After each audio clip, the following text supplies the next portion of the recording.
नमस्कार। स्वागत है आप सभी का आज की हिंदी भाषा की कक्षा में।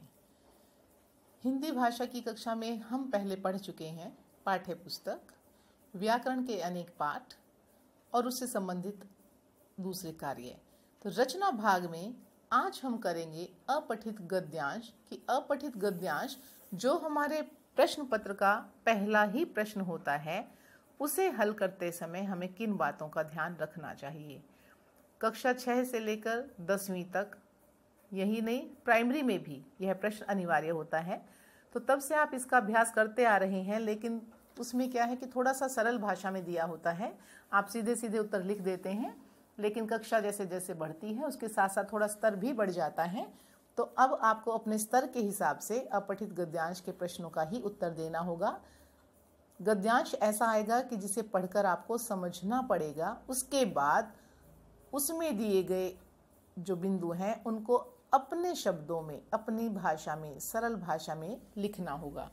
तो सबसे पहले सामान्य जानकारी प्राप्त कर लेते हैं कि अपठित गद्यांश से जुड़ी हुई बातें क्या हैं। अपठित शब्द का अर्थ है जो कभी पढ़ा न गया हो, अर्थात अपठित गद्यांश वे गद्यांश हैं जिनको छात्रों ने पहले कभी अपनी पाठ्य पुस्तक में पढ़ा नहीं है, नितांत नया है उनके लिए। अपठित गद्यांश देकर उस पर भावबोध संबंधी प्रश्न पूछे जाते हैं। भावबोध अर्थात उसको पढ़ने के बाद आपने क्या भाव ग्रहण किया, क्या समझ आया आपको, उससे संबंधित प्रश्न होते हैं। इन प्रश्नों के उत्तर छात्रों को उसी गद्यांश के आधार पर देने होते हैं। सामान्य उत्तर नहीं लिखने हैं, गद्यांश से जुड़ा हुआ ही उत्तर होना चाहिए। उत्तर देते समय यह कोशिश होनी चाहिए कि उत्तर में गद्यांश के वाक्यों को जैसा का तैसा न उतारा जाए, बल्कि उसमें कही गई बात को अपने शब्दों में व्यक्त किया जाए। भाषा आपकी अपनी हो, लेखक रचनाकार ने जो लिखा है ज्यों का त्यों आप न उतारें। अब है कि इस प्रश्न को प्रश्न पत्र में शामिल क्यों किया गया, उद्देश्य क्या रहा है। मूल्यांकन हेतु अपठित गद्यांश दिए जाने का उद्देश्य है छात्रों के भाषा बोध का पता लगाना कि भाषा की समझ बच्चों में कितनी बन पाई है, इसकी जानकारी हमें इस प्रश्न से हो जाती है। अर्थात यह जानना कि छात्र उस गद्यांश की भाषा को समझते हैं या नहीं। साथ ही इससे उनकी अभिव्यक्ति क्षमता का भी पता चल पाता है कि इस भाषा में वह लिखने में, प्रस्तुत करने में, अभिव्यक्त करने में स्वयं को कितने सक्षम हैं। अब कुछ ध्यान देने योग्य बातें हैं जब हमें अपठित गद्यांश के उत्तर देने होते हैं, उन्हें पढ़ लेते हैं। दिए गए गद्यांश का 1-2 बार मौन वाचन करें। मौन वाचन बगैर बोले, चुपचाप उसे ध्यान से पढ़ें और उसे समझने का प्रयास करें। तदुपरांत अर्थात उसके बाद, तत् जमा उपरांत, उसके बाद प्रश्नों को अलग अलग पढ़ें और प्रत्येक प्रश्न के संभावित उत्तर को गद्यांश में रेखांकित करें। कि जब प्रश्न पढ़ लिया है और हमें लगता है कि इस प्रश्न का उत्तर गद्यांश की इस पंक्ति में है, तो वहां पर उसे अंडरलाइन कर दें, रेखांकित कर दें। जब प्रश्नों के उत्तर लिखना प्रारंभ करें तो लेखक द्वारा कही गई बात को सरल एवं स्पष्ट भाषा में छोटे छोटे वाक्यों में व्यक्त करें। कि जो लेखक ने जो बात कही है उसे आप अपने शब्दों में, सरल वाक्यों में और सरल शब्दों का प्रयोग करते हुए कि सरल भाषा में प्रस्तुत करें। जो भी कहना हो कम से कम शब्दों में कहें, अनावश्यक विस्तार न दें, उस बात को बढ़ाना नहीं है कि हमें एक पंक्ति नहीं 2 में, 3 में, 4 में लिखेंगे तो अधिक अंक आएंगे, ऐसा नहीं होता है। आपको अधिक शब्दों का प्रयोग ना करते हुए जितना पूछा गया है उतना ही उत्तर देना होता है।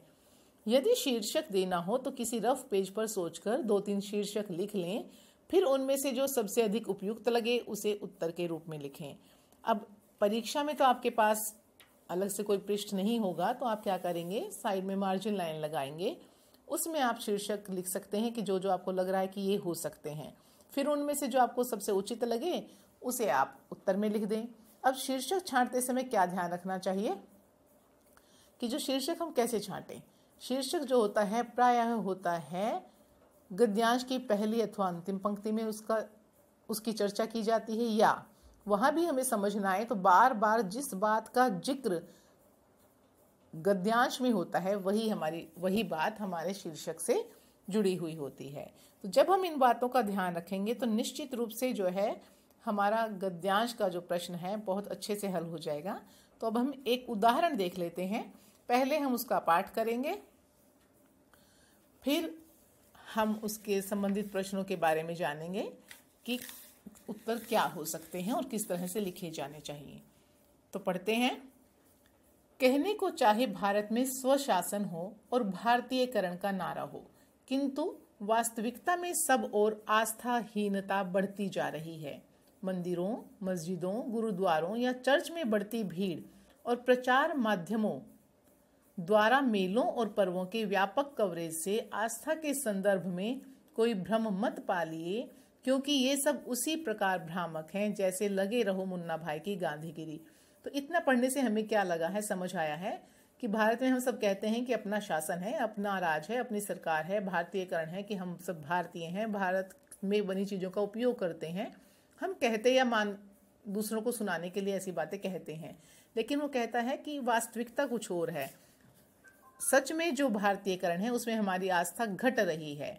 हम अपने तीर्थ स्थलों पर या पूजा स्थलों पर जाते हैं, चाहे मंदिर है, मस्जिद है, गुरुद्वारों, चर्च में बहुत भीड़ दिखाई देती है हमें विशेष अवसरों पर, और जो मीडिया के द्वारा भी जो विभिन्न मेले और पर्व जो होते हैं उनकी कवरेज की जाती है, उसमें हमें बहुत भीड़ दिखती है।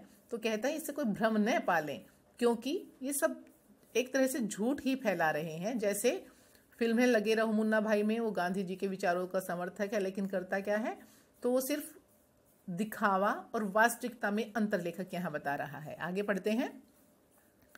वास्तविक जीवन में जिस आचरण की अपेक्षा व्यक्ति या समूह से की जाती है उसकी झलक तक पाना मुश्किल हो गया है, कि जैसा आचरण किसी भी व्यक्ति का बिहेवियर होना चाहिए उसका थोड़ा सा अंश भी हमें अब नहीं दिख रहा है।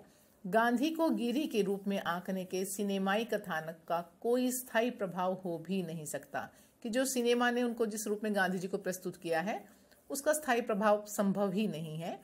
फिल्म उतरी और प्रभाव चला गया। जब तक फिल्म है तब तक हम उससे प्रभावित हैं, उसका जो डायलॉग है उसे बोल रहे हैं, कुछ समय बाद उसे भूल जाते हैं। गांधी को बाह्य आवरण से समझने के कारण वर्षों से हम 2 अक्टूबर और 30 जनवरी को कुछ आडंबर अवश्य करते चले आ रहे हैं। हम कुछ काम कर देते हैं कि हमने भाषण बोल दिया, कहीं सभाएं कर दी, श्रद्धांजलि दे दी राजघाट पर जाकर, तो इस तरह के कार्य तो करते रहते हैं। लेकिन जिन जीवन मूल्यों के प्रति आस्थावान होने की हम सौगंध खाते हैं, उस विशेष दिन हम कहते हैं कि हम ऐसा करेंगे, गांधी जी के रास्ते पर चलेंगे, और उन्हें आचरण में उतारने का संकल्प व्यक्त करते हैं। हम डिटरमिन्ड हो जाते हैं कि हम तो करेंगे, लेकिन ये सिर्फ कहते हैं, दिखाते हैं, उसका लेश मात्र भी, थोड़ा सा भी प्रभाव हमारे आसपास के जीवन में प्रतीत नहीं होता है। तो इस तरह से हमने पढ़ा तो हमें लगा कि एक तो गांधी जी के बारे में बताया गया है, दूसरा जो धर्म के प्रति आस्था है उसमें आडंबर अधिक है, वह चीज हमारे आचरण में नहीं दिखती है। तो अब हमें मान लो इसमें प्रश्न इससे संबंधित पूछे जाते हैं कि लेखक की दृष्टि में आस्था के संबंध में क्या क्या भ्रमात्मक है, कि जो हमारी आस्थाएं हैं धर्म के प्रति या पूजा स्थलों के प्रति, उसमें भ्रम पैदा करने वाली क्या चीजें हैं, लेखक क्या बताता है। तो उसमें जो पंक्ति, दूसरी पंक्ति है, मंदिरों, मस्जिदों, गुरुद्वारों या चर्च में बढ़ती भीड़ और जो मीडिया के द्वारा इनका प्रचार है वह सच्ची आस्था के प्रतीक नहीं है, ये सभी भ्रम पैदा करने वाले हैं। इस पंक्ति को हम अपने शब्दों में सरलता से लिख सकते हैं। फिर अगला प्रश्न ये हो सकता है कि लेखक की दृष्टि में गांधी को लोगों ने किस रूप में समझा है और उसके क्या परिणाम हुए। क्या वास्तव में जो उनके आचरण में था लोगों ने उसे ग्रहण किया है, या सिर्फ गांधीगिरी जो मूवी के ऊपर जो चला था, नारा लगा था, उसी के ऊपर है। तो उत्तर देखते हैं। लोगों ने क्या समझा है, गांधी जी को बाह्य आवरण के रूप में समझा है, उनके भीतरी तत्व को नहीं समझा है। तो पहली बात तो ये हुई, और उसका परिणाम क्या है कि उस बाह्य रूप में हम सिर्फ क्या कर देते हैं, 2 अक्टूबर या 30 जनवरी को हम कोई ऐसे कार्यक्रम कर देते हैं कि हम गांधी जी को मानते हैं, और ये सिर्फ आडंबर है, क्योंकि वास्तविकता में है हम अपने आचरण में वो चीजें नहीं उतार रहे हैं। अगला प्रश्न हो सकता है कि गांधी जी के प्रति सच्ची आस्था के स्थान पर लोग कौन से आडंबर करते चले आ रहे हैं। इसमें फिर से 2 उदाहरण दे सकते हैं कि हम कहते हैं कि स्वच्छता का जीवन है, इसमें स्वच्छता का वर्णन नहीं है, तो आप इसी प्रकार से लिखेंगे जैसे इसमें दिया गया है गद्यांश में, कि जिन मूल्यों को हम अपने जीवन में उतारना चाहते थे या कहते हैं कि हमें उतारना चाहिए था गांधी जी के जीवन से लेकर, उनके प्रति आस्थावान होने की हम सौगंध भी खाते हैं, कसम खाते हैं। लेकिन उनमें सच्ची आस्था नहीं रखते। क्यों, कैसे पता चला ये? क्योंकि उन आदर्शों का हमारे व्यवहार में तनिक भी प्रभाव दिखाई देता ही नहीं है, किसी के व्यवहार में ये झलकता नहीं है। अगला प्रश्न हो सकता है कि भारतीय लोगों की आस्था के विषय में लेखक ने क्या कहा और क्यों कहा। जो पहली पंक्ति है वहीं से उत्तर मिल जाएगा कि लेखक का क्या कहना है कि स्वशासन और भारतीयकरण के जो नारे हैं उनके बाद भी भारत में सब और आस्थाहीनता बढ़ती जा रही है, और इसका कारण है वास्तविक जीवन में जो हमारा अपना जीवन है उसमें जिस आचरण की अपेक्षा की जाती है वह आचरण दिखाई नहीं देता है। फिर प्रश्न बन सकता है, मुन्ना भाई की गांधीगिरी की तुलना लेखक ने किससे की है? कि गांधीगिरी का जो शब्द का प्रयोग किया है, तुलना किससे कर रहे हैं? तो मुन्ना भाई की गांधीगिरी की तुलना लेखक ने आस्थाहीनता से की है। कि गांधीगिरी में हम कहते हैं हम गांधी के समर्थक हैं, लेकिन हमारे आचरण में नहीं दिखती है। ऐसे ही हमारे किसी धर्म में या अपने भारत में आस्था है, लेकिन जब व्यवहार की बात आती है तो वहां पर वो दिखाई नहीं देती। प्रश्न ये हो सकता है, आस्थावान शब्द में मूल शब्द प्रत्यय छांटिए। व्याकरण का प्रश्न है, तो मूल शब्द होगा आस्था और प्रत्यय जो पीछे जुड़ते हैं जो शब्दांश वो कहलाते हैं, तो वान हो जाएगा प्रत्यय।